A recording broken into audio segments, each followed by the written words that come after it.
ჩვენ შორის განსხვავება იცი რა არის? შენ ცოცხლ, მე კი გული წამართვის. შეიძლება ჩემი ან სხვისი დარდი ხარ. განსხვავებაა რომ შენ ცოცხალი ხარ, მე კი მკვდარი ვარ. მე შემიძლია განსაზღვრა მომავლის.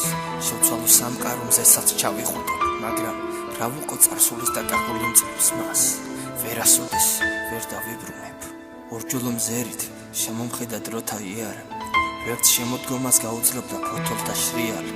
მას შემდეგ ხომ ბევრმა ქარმა გადაიარა. თვით სამყაროც კი არ ყოფილა სამართლიანი, რომ მოკლავს სევდას, მიაგდებს დარდებს, ისე ვერ ქმევა წარსული ზიარა. მე მივადგები დამტრეულ სარკეს, ცოცხალი მხოლოდ მან მაღიარა. კარგავ ძვირფას დროს ლოთობაში ქეიფში სმაში, ვეღარ გავძეხით ქუჩაში დგომით ბირჟას გავყურით. მერე ამაო გახდება ეს ყველაფერი, როცა კარებზე ხმასიბერი მოგვიგაგუნებს.